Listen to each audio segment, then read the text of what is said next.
Good afternoon, everyone. This is Rhonda Wyskiel, and I want to thank you for joining myself and my colleague Bickey on this great webinar to introduce you to a tool and a program that we are currently working on. And my background is a nurse at Johns Hopkins Hospital, primarily in critical care for 18 years. I currently work in patient safety, overseeing much of the safety work that's done here at Johns Hopkins and in many of our affiliate hospitals. And I'll have Bickey introduce herself. My name is Bickey Chang, and I'm a Senior Research Program Coordinator at the Johns Hopkins Medicine Armstrong Institute for Patient Safety and Quality. And I work with Rhonda on the Family Involvement Menu project, but I also work on a lot of our nationally funded research grants on patient safety and quality. Right, so as we go through this talk, I want you to consider the name, acknowledging the expert in the room, because as we're going through this, think about at times who we consider the expert in the room. Is it us as clinicians, if you are a clinician, or is there someone else who may know more about that particular patient that's in the bed? So the roadmap really for today is to just discuss some of the patient and family-centered care work that's being done now and why that's so important, and then to introduce you to this tool called the Family Involvement Menu, which was created here at Johns Hopkins, a tool that prizes itself on engaging family members in direct care activities, some of the same care that we provide as clinicians, and then to introduce also some work that we've been doing here to create a family involvement program, which is a more comprehensive program that includes this particular tool, but a full comprehensive approach to implementing this particular tool. And for disclosures, I'd like to share with you that some of this work has been supported kindly through the Gordon and Betty Moore Foundation under a project that we are working on called Project Emerge that's centered around systems integration in the intensive care unit. And our learning and accountability team, which is a subgroup of many of the working teams in the project, are comprised of my colleagues highlighted here, and they have participated and led much of the work and the research that has gone in around the family involvement menu in the surgical intensive care unit, which I'll share with you later in this webinar.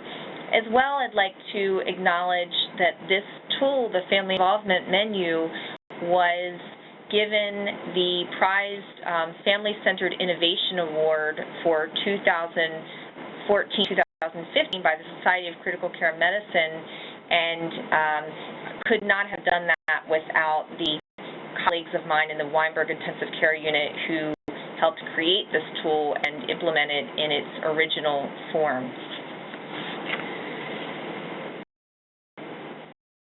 For a moment, I want you to just think broadly.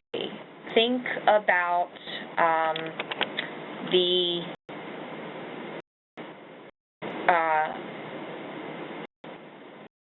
solution that could perhaps improve patient experience. Think about a solution that could increase trust between patients, families, and the healthcare team. What if we had a tool that could help us to consider how to reduce preventable harm and to improve transitions of care and even to reduce hospital readmission rates?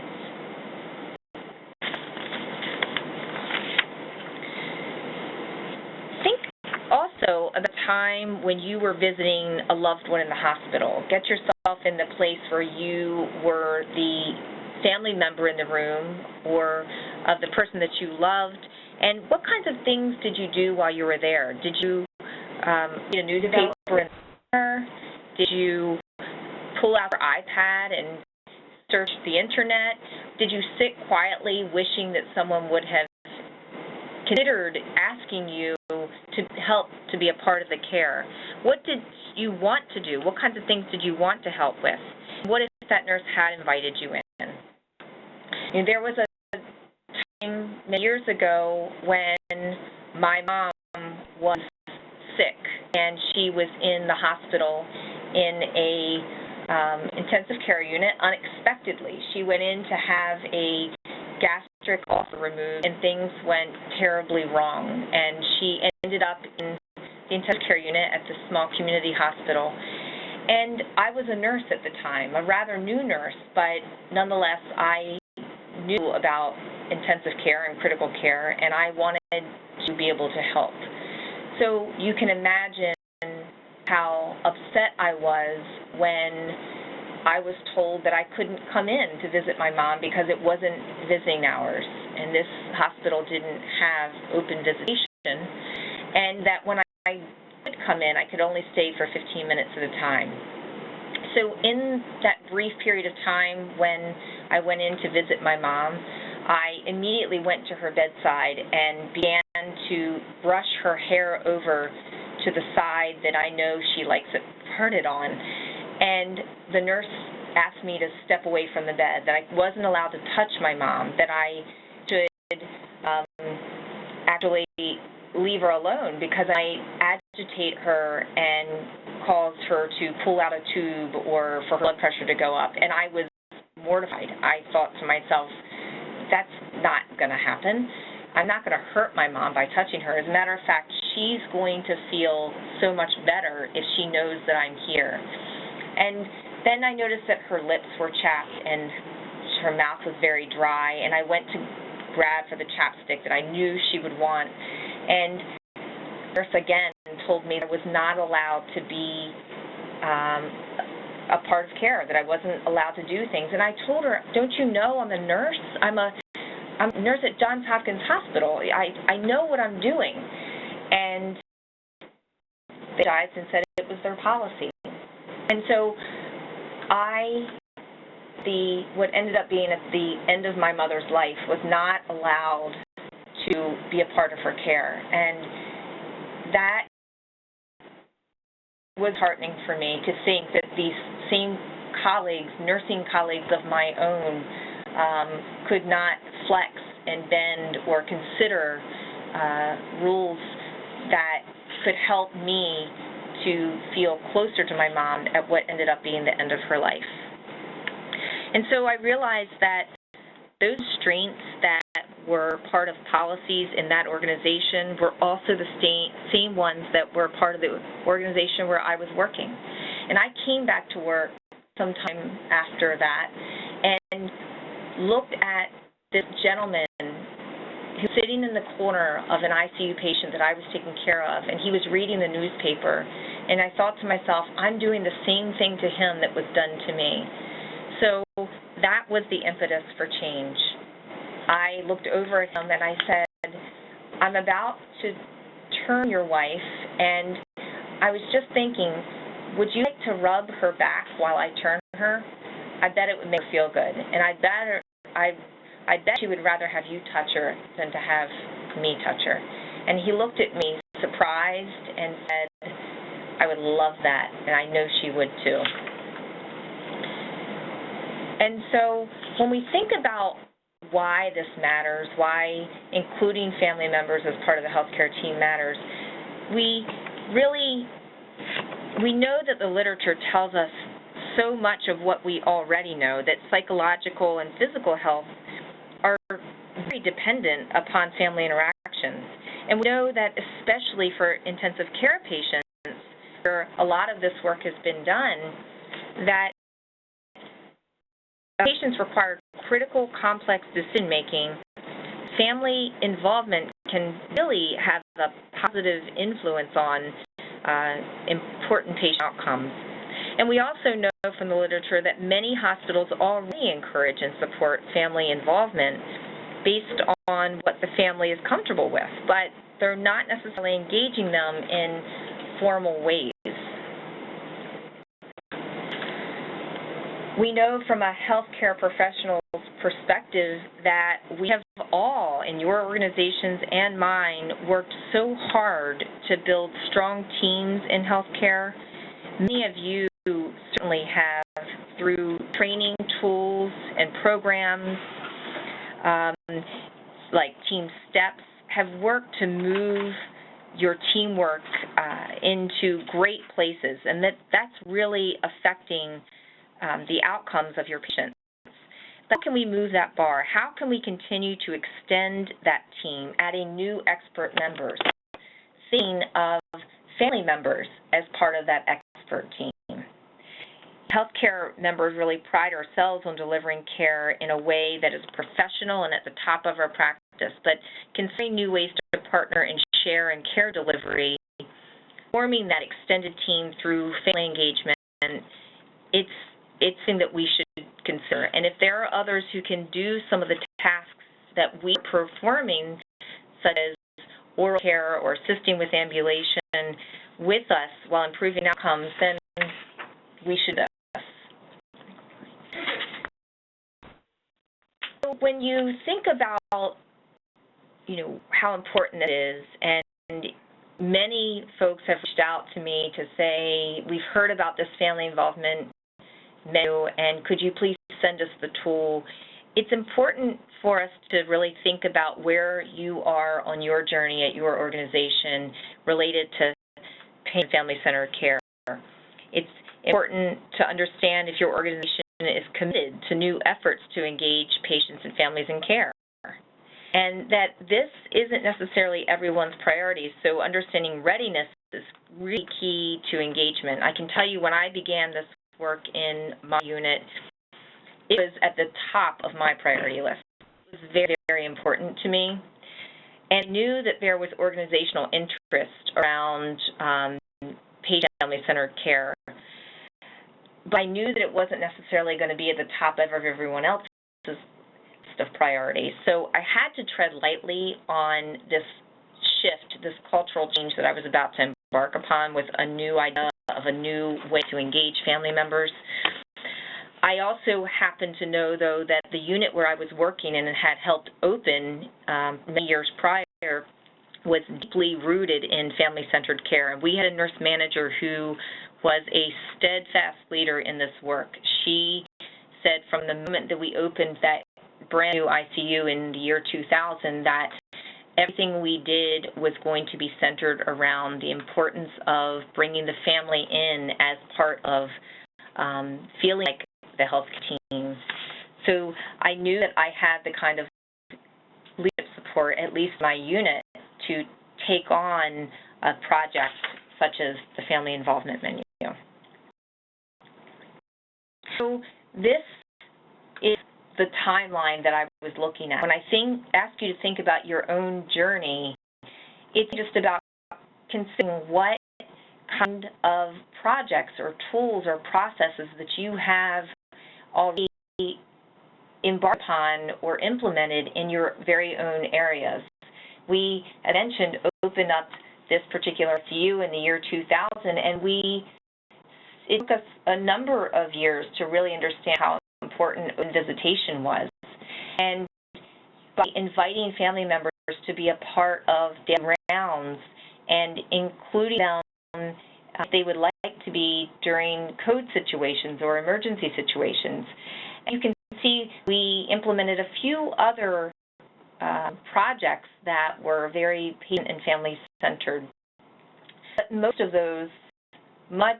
all of that work until the family involvement menu was really adaptive in nature. It was about engaging family members in conversations or helping them with shared decision-making, but there was nothing there that was really tangible. There was nothing technical we had done yet to really leverage some of the expertise of these family members until we introduced the family involvement menu. Now, we also understood, and I certainly have learned a lot through this work since 2009 when I began working on this, is that the patient and family-centered interventions are not necessarily a one-size-fits-all. This tool, the family involvement menu especially, it's really about understanding where your patients and families are coming from, where they've been, what they want and don't want. Recently, I was talking with a group from China who were visiting on this very topic. And I gave them an overview of the family involvement menu, and they had a lot of questions about this tool, really related to their own cultural norms in one area of China where family are not even welcome or encouraged to come into the hospital, where they prefer to pay others to take care of family members.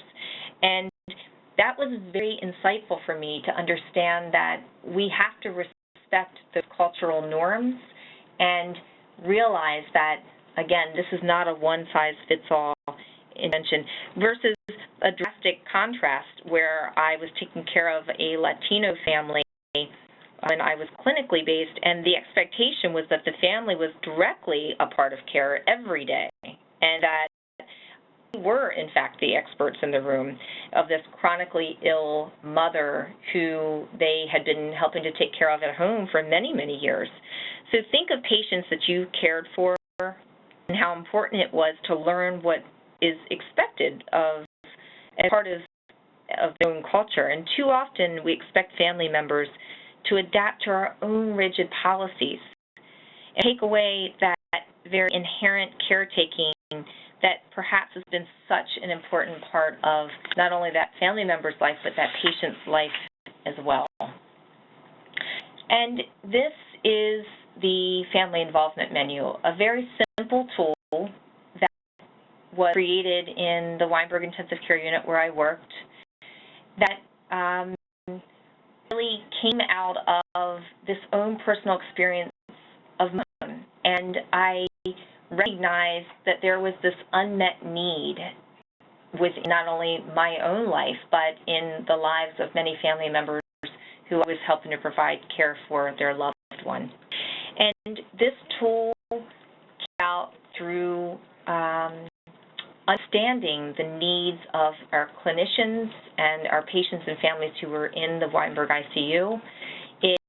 Once it was printed, it was laminated and hung in every room with a dry erase marker next to it, and we would introduce this tool on admission or at some point during the patient's stay, and we continue to reintroduce that tool along that continuum of care.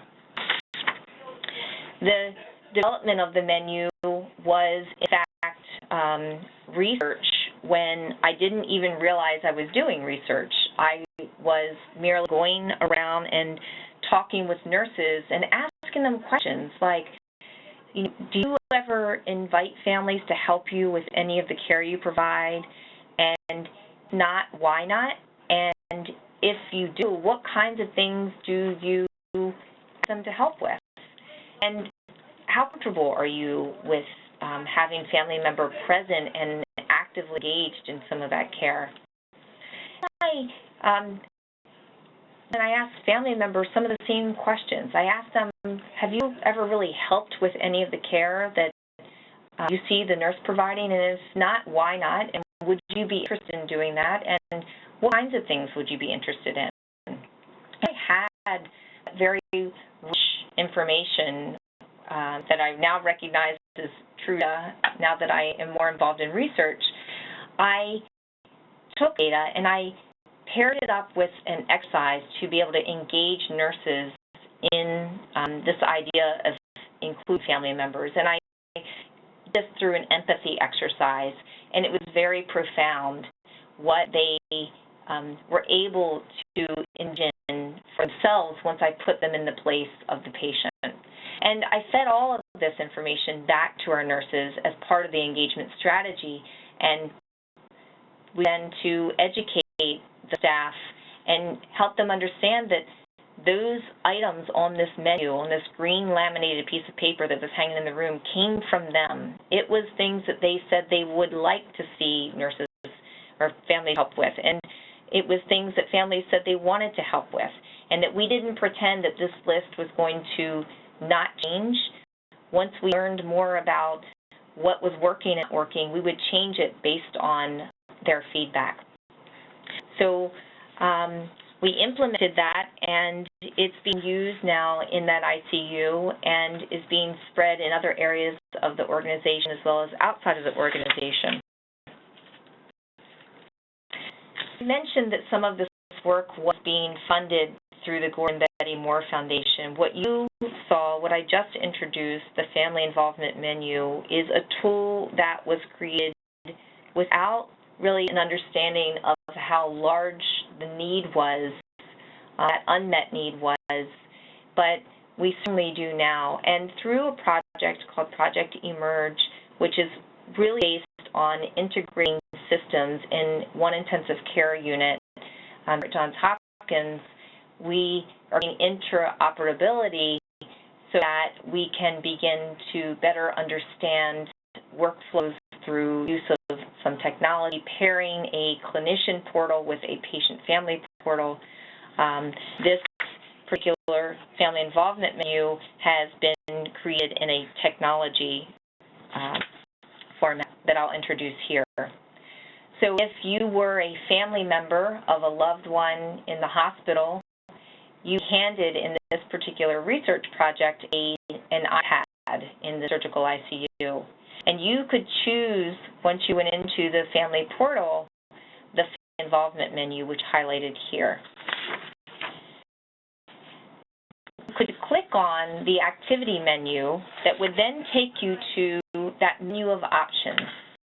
And it looks much different, but it's the same concept. This is just built out in technology and an application where you can look at many different opportunities to facilitate some of the care or lead some of the care in some cases that clinicians also are responsible for. And the list here on this menu happens to be 19 items versus less that were on the paper menu, because this menu is designed with and not for the surgical ICU, a different setting than the unit where this was originally created. And so if you were the family member and you chose to help with oral care, you could, in fact, more about how to participate in oral care and better understand what you would be signing up for. And if you agree that that's something that you want to help with, then you can click on the I want to help and can begin to coordinate the schedule with the clinician. So you link out a time that you would like to perhaps participate, and that then feeds into the clinical display of the nurse. And so as a nurse, I could see that family member signed up to help with oral care around the noon hour for the particular patient. And so you can see just very briefly the ability to move a tool that was very simplistic in nature into a well-coordinated care coordination activity that includes actively engaging family members in care. Big is going to share with you some of the data around this research, and as I mentioned, this is still this particular way you're seeing the family involvement menu is embedded in research right now, and we're learning. But we also know for sure that this works equally as well in the paper version. So I don't want you to feel intimidated by the electronic version of this, because it's what we're learning we can translate back into the paper version as well. So to switch gears a little bit, we're going to talk a little bit about some of the data we collected through the Emerge project, and that's the expansion of the family involvement menu in 2 units at Johns Hopkins Health System. And one of the things we get asked a little bit is, so maybe this is sort of an anecdotal experience. Do you have any numbers that sort of show this is what people actually think are important and people are actually interested in? And so we surveyed the family members and the clinicians in the 2 units that participated in this updated version of the family involvement menu prior to their participation to see whether they had interest and were comfortable in participating. And what we found was families are very comfortable participating in care. So you can see on this slide, 100% of family members are comfortable asking healthcare team about the care of their loved ones. and 92% are comfortable in participating in the care of their loved ones during their stay. A slightly lesser percent feel included as part of the healthcare team, and then 8% understand the patient's condition during their stay. So the overall sense we get from this slide is patients, family members feel pretty included and comfortable in participating in care. But one thing we would like to ask you to sort of think about is, what does being included in healthcare currently mean? When we say we include families in healthcare, does that just mean we talk to them, maybe we consult them for decision making, but do they actively participate in care, or is it more just a conversation? And so we think this tool provides an opportunity where we could move the bar for what participation in care means. And we can see here there's a lot of interest and comfort, and so if we could expand that, there's a lot of opportunity. This next slide, we looked at how physicians and clinicians consider patients and families as part of the healthcare team. And we can see that 92% consider patients and families as part of the healthcare team. So again, a very large percentage. But slightly lesser percent, 78%, feel comfortable inviting the family to participate in direct patient care. And the last number, only 16%, routinely invite families to participate in direct patient care all the time. So there's a lot of interest and the sense that patients and families should be a part of the healthcare team. But whether that's being done on a routine, all the time sort of basis, there's still a lot of room for improvement. The next thing we did was, Rhonda mentioned how the family involvement menu items were developed, and some of the items that were on, I think you saw during the earlier screenshot of the family involvement menu. And what we did was we surveyed the clinicians to see what they felt were the most promising opportunities based on the list that was initially developed. And so we can see some of the highest ranked items were entertainment, eating, oral care, and pill positioning. And then some of the lower items were splint and boot repositioning, sitting and walking, and physical therapy. And so I think there is some variation between different units for what they perceive to be promising opportunities. And so it would be a great idea to understand what your clinicians and your patients and families feel comfortable participating in, and designing your tool based on the data that you collect. We just want to share some perceived barriers and benefits, and these are reported by the clinicians. Some of the barriers are family fear, being uncomfortable, for example, with bathing of a loved one, being unwilling to participate, which we totally understand, and there's an option to opt out of the family involvement menu for the family members, and also nursing time constraints to train families. So the potential benefits include nursing time for other tasks. So your family member is helping with oral care, the nurse could potentially take care of other more clinical tasks. Relationship building between the family members, the clinicians, and also between the family members and the patients themselves. Finally, education of family members in caring for patients as they transition to the next level of care.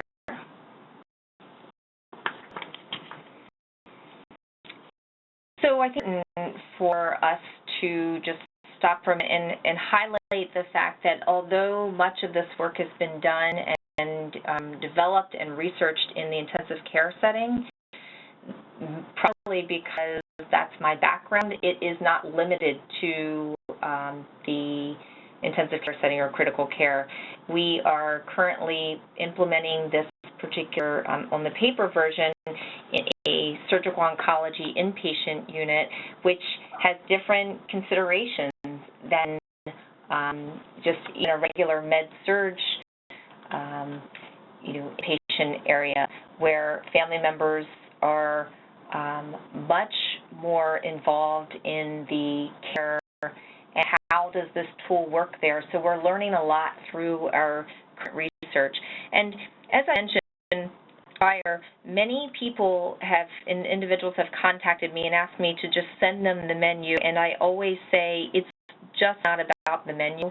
It's really about the understanding of those unmet needs of the end users, which we call them, which are those nurses who might want to be able to better connect with their family members in the room, about the families who are eagerly awaiting to feel like they're needed or they can just do something. The family members like myself and many of you who just wanted to do something, because many of us and many of you on the call are trained healthcare providers. We are considered experts in some areas, and when we aren't given opportunities to be able to help, and even for the novice family members who are not healthcare trained, just want to sometimes be able to do something. And understanding also the readiness of the area you might want to implement this tool, and about how to engage all stakeholders in the right way and creating a menu that fits the patient population where it's being implemented, and be able to pivot or perhaps iterate that menu based on what you've learned along the way. So that's why I typically say I'll send you the menu, but remember, this is not considered an easy tool to implement. And when you think back to that slide of the journey for the Weinberg Intensive Care Unit, where it took us years to get to this point, if we hadn't had open visitation, or if we didn't include family members in discussions like on daily rounds, putting this tool in place as an intervention to say that we were doing something that was patient and family-centered was likely going to fail. So choices on the menu to be able to customize those from insights from family and clinicians is also another important consideration. So I want to introduce a new project that we're working on where we have moved beyond just the tool itself and implementing the tool, but implementing a whole program around this. And I'm sharing this with you because we are also learning about the need, the unmet needs for this kind of work to be done. And this program will be a comprehensive program that's really designed for organizations or individual units to implement family involvement menu as well as other tools currently in development using a very strategic approach that's evidence-based. And this 6 E's theory of implementation was developed by some of my colleagues here at Johns Hopkins and used by on many of our collaborative, much collaborative work and many of the projects that we have done globally. So this program would really start with an organizational and a use-based assessment to understand that readiness that I have seen as such a key piece of the puzzle. It's foundational to understand whether or not the organization sees patient and family-centered care as a priority and whether or not a particular unit or care area is ready to adopt a tool such as this. And then using this theory has ensured that considerations are in fact addressed. Engagement through finding people's stories and creating empathy. Each of us, I have my story, but many of the folks that you're working with have stories of their own. And how do we best engage? Often it's through those stories and create opportunities for empathy. And then education that's targeted based on the key stakeholders who are identified and well thought through. And implementation using change management tools, managing that change, in fact. And evaluation based on surveys that we have already tested and are iterating now through what we've learned. And discussion and recommendations related to data analysis. And how to sustain and spread tools and interventions that are patient and family-centered.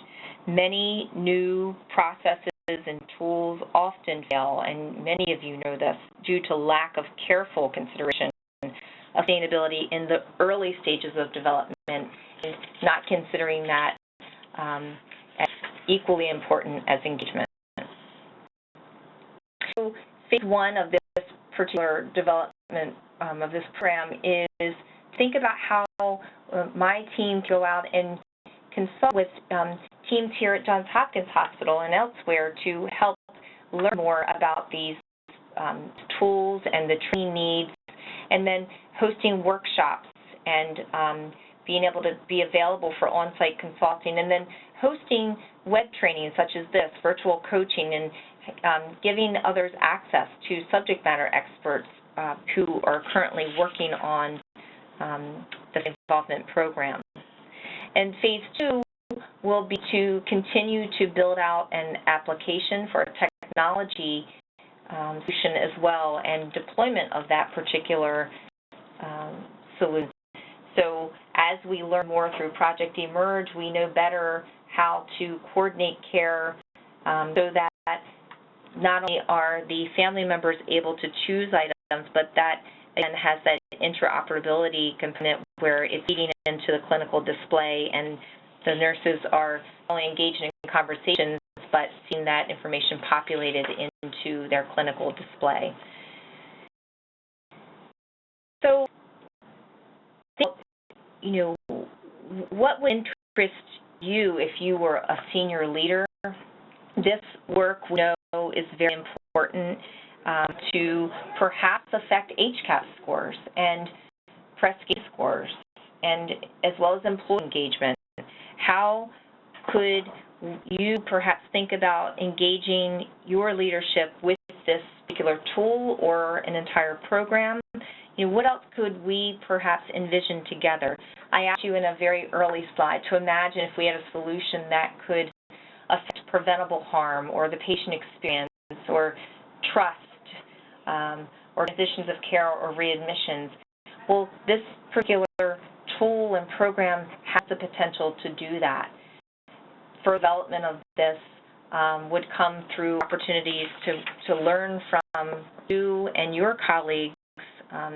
So I want to offer the suggestion for a call to action in how might we partner together to further this research. If you are interested in participating and perhaps implementing this tool or program at your organization, we'd be happy to discuss that with you and offer surveys and recommendations for analysis of data that you might collect in a baseline and post-implementation phase, and feedback some of that data from what we learn from your hospitals or units on future webinars so that we can co-create this program together.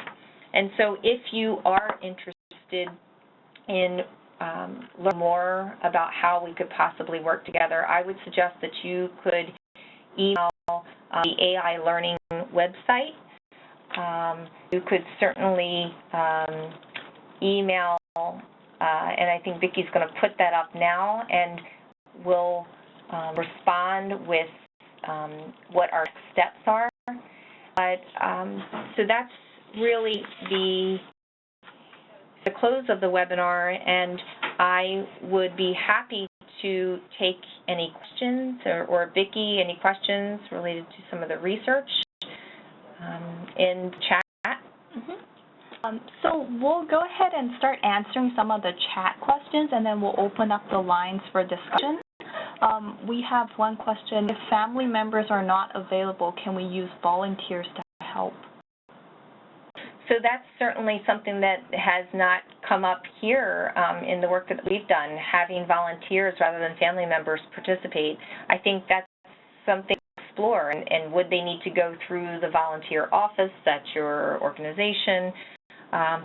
Every patient in my mind should have some sort of advocate, and whether that comes through family or a volunteer, I think that if we thought about how to include volunteers in this as well as perhaps patient advocates, that's a great idea, but hadn't really considered that prior, so thank you for the suggestion.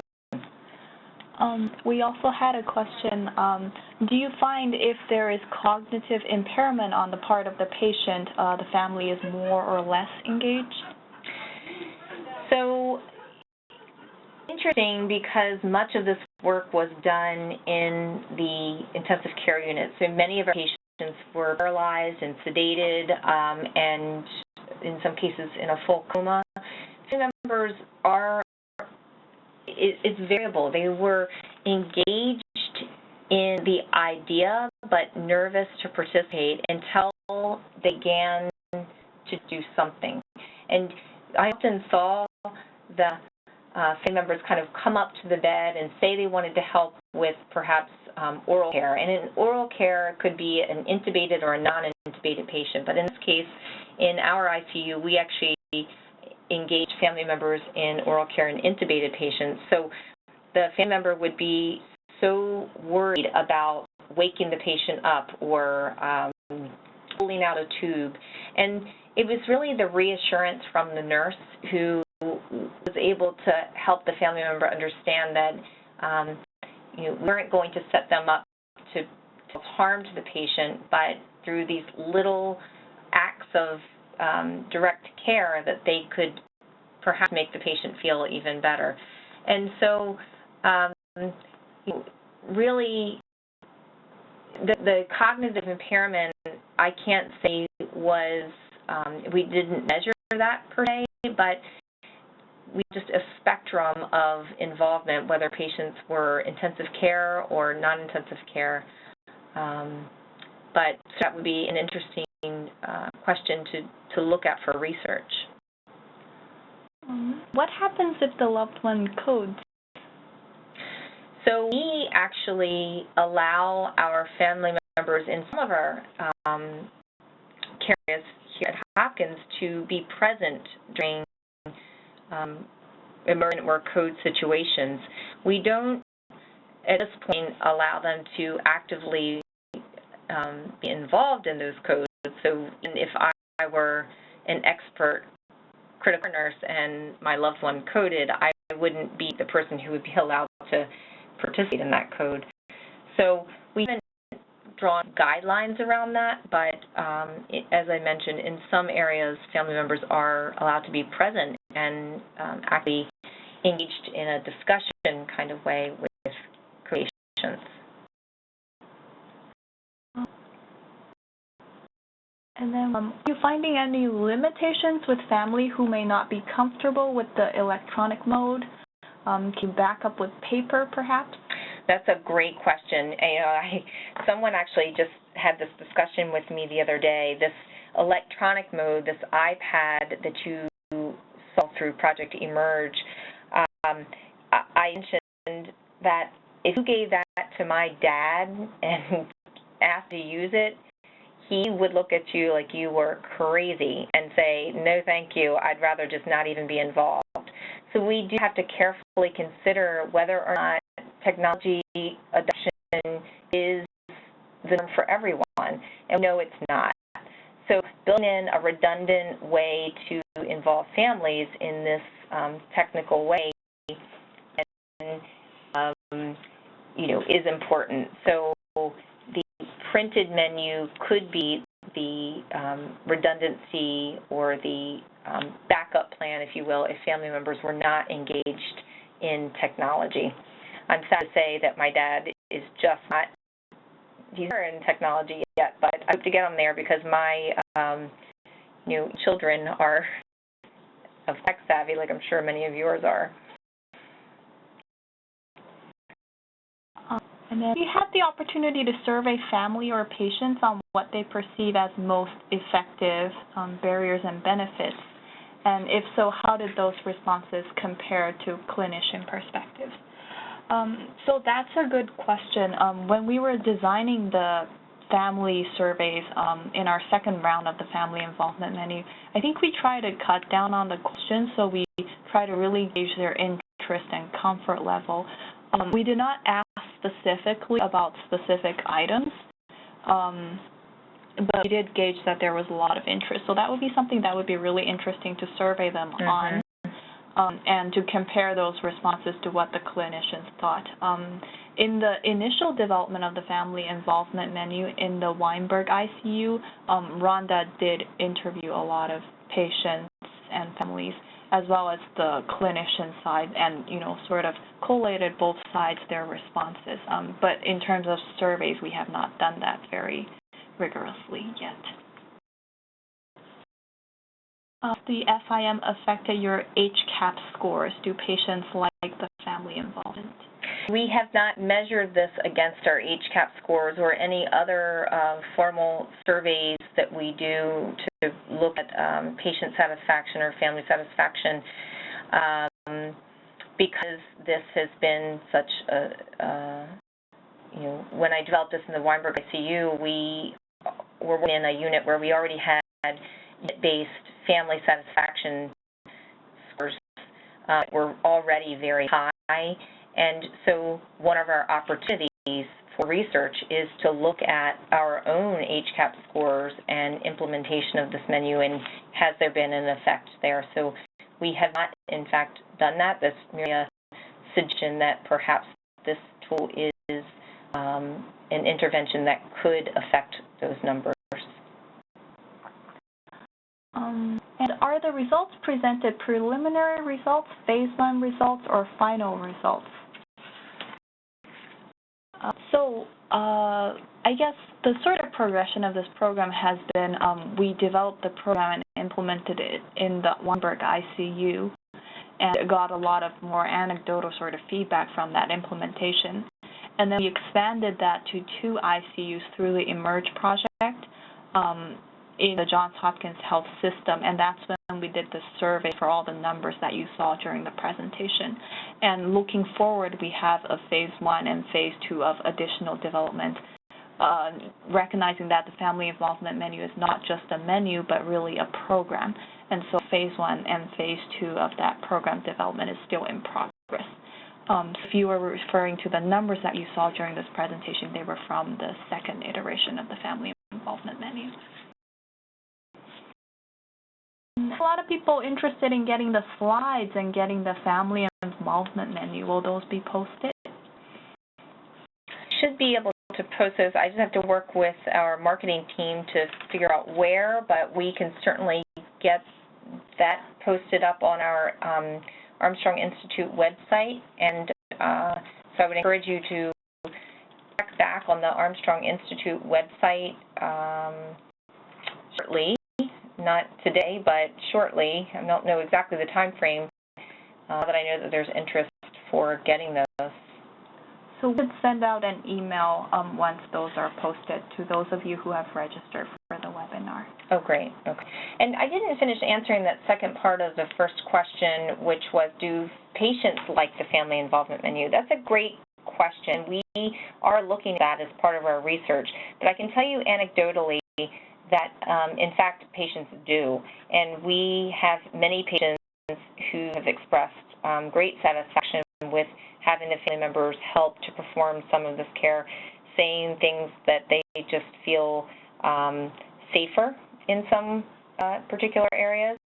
Some family or some patients just say that they like having their husband or wife or sister or brother do some of the same things that nurses are able to do.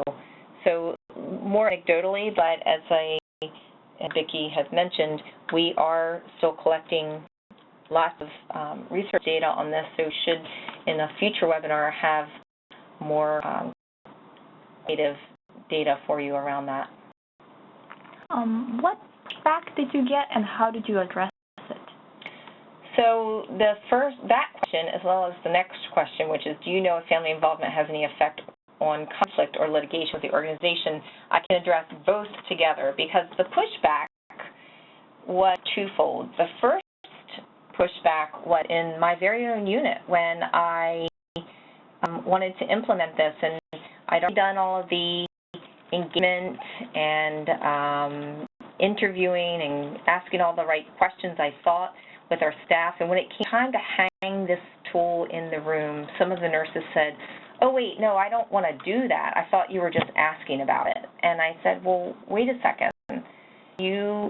When I did this engagement exercise with you, when I asked you what you would want as part of your own health care if you were unexpectedly admitted to an intensive care unit, you told me things, and I fed them back their own data. And their data, in short, highlighted the fact that they wanted their families near them, overwhelmingly, and they wanted their families to be able to help with some of the care that they were able and willing to do. And so by feeding them back their very own answers, their very own data, I was able to help do what I call the flip, which was to get to say, okay, you're right, I'll try this. And so in concept, they liked the idea, but when it came down to actually using this menu, they were hesitant. But once they began to use it, they recognized the value. They recognized that this wasn't obtrusive to their care. It wasn't taking them longer to get things done, but in fact they were building better relationships and they were building trust that they hadn't necessarily built before with family members. The other pushback was, what if a family member hurts the patient? What if they accidentally pull out a wire or a tube? And that was a very real consideration that needed to be carefully thought through. And in the unit where this worked, actually in the Weinberg ICU, that I was able to overcome that particular barrier through just conversations and having our risk managers walk through the unit and have discussions informally with the staff. But when we moved this outside of our own unit, we recognized that those folks who had the same questions didn't work in the same didn't have the same unit culture where acceptance of new ideas and new patient-family-centered interventions was quite as easy. And so we ran this menu in the program through our risk managers here, and they get a score. In fact, they have a very low score for risk. And that, in and of itself, allayed some of the fears that clinicians have for having family members participate in care. And I tell you, to date, there have not been any incidents that I am aware of where use of the family involvement menu have in fact caused harm or contributed to any harm that the patients have heard. How have your physicians responded to this change in culture? Are they supportive or not involved? So you are looking at you asked a question that really addresses a gap in our current research, which is involving the physicians in much of this. We have informally involved some physicians and other disciplines, but not as a part of this formal research. So that is an intention to gain physician involvement in this. And anecdotally and without quantitative or qualitative data, really, we know that physicians are supportive of this, and that of our physicians who work with end-of-life care and palliative care recognize this tool as important and necessary, not just a nice thing to do, but we believe a huge opportunity to consider physician involvement and how physicians could contribute to this work as well. So thanks for bringing that up. Have you considered expanding the program to a NICU or PICU? Such a great question, because we know for sure. I actually had two children who were patients in the neonatal intensive care unit, and the difference it is in the cultural acceptance of family-centered care in not only the children's population, but in oncology.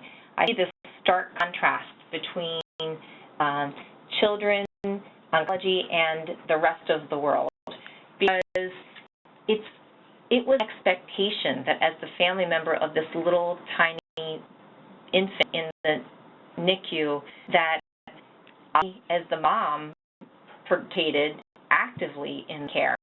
So we have so much to learn in so many ways from the NICU, but again, there's still an opportunity to implement a family involvement menu through formal engagement of family members versus expectations and assumptions that are there. So I think that yes, this could be adopted and adapted in a PEDS population, but I do think in many ways that the PEDS population is far ahead of the rest of us in our family-centered approach.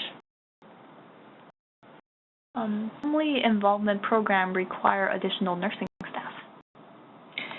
No, it hasn't, and it may seem like it would because you might have to spend some extra time educating or coordinating with the family members, but we haven't done formal time studies yet, but we know from what we're hearing from the nurses that the family involvement program is not thinning the staff, that it was certainly a perception that that would be, and that was one of the barriers that we needed to mitigate through our engagement and education, but it has not required any additional staff, and nurses are not finding that they have are not able to do their other work because of involving families. A family member is not an immediate relative. Is HIPAA an issue?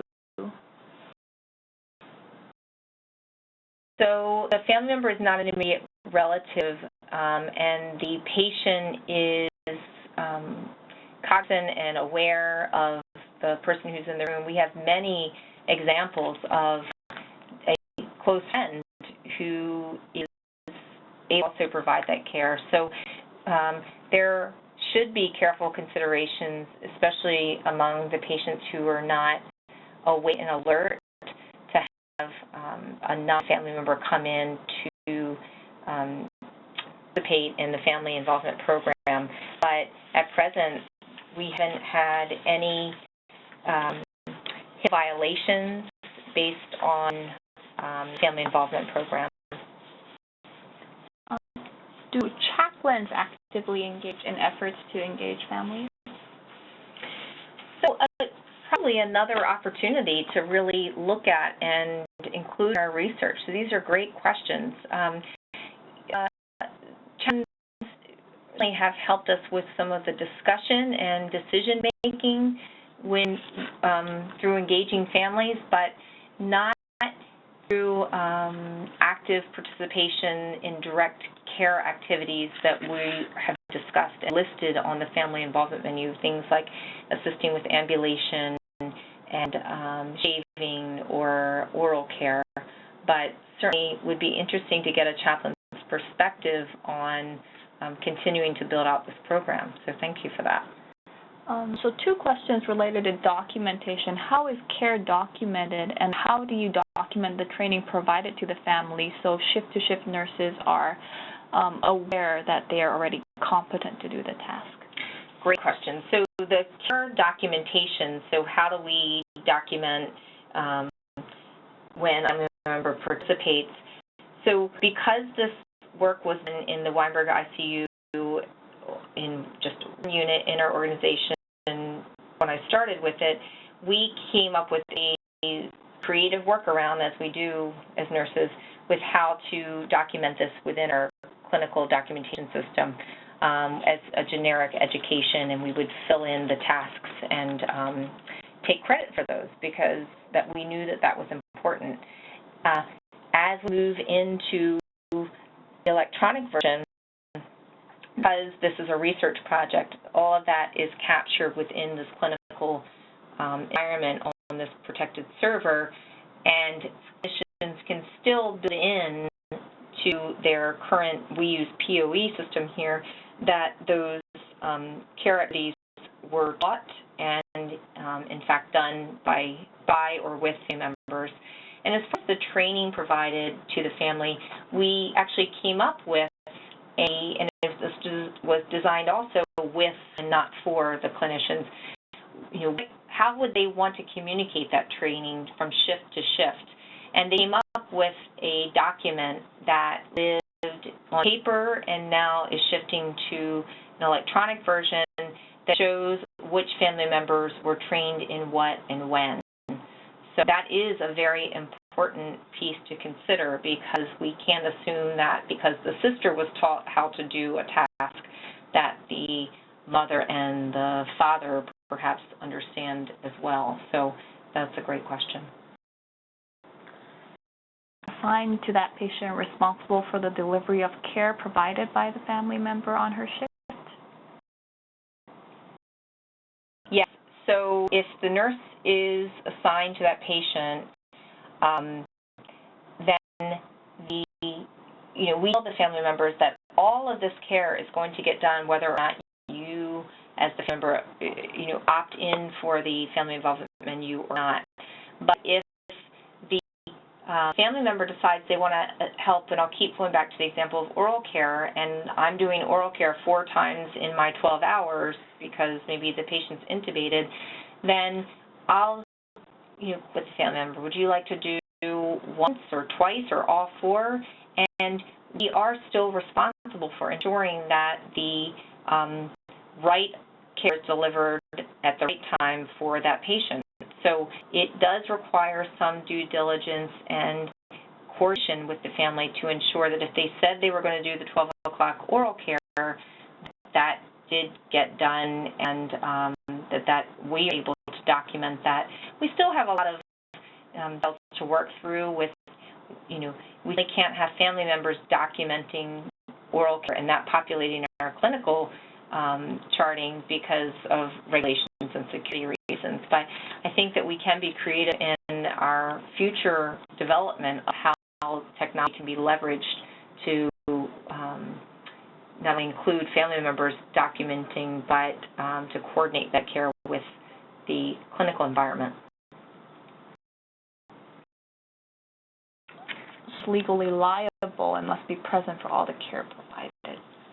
So we don't typically encourage that the family involvement menu is a menu used to independently assign care to family members.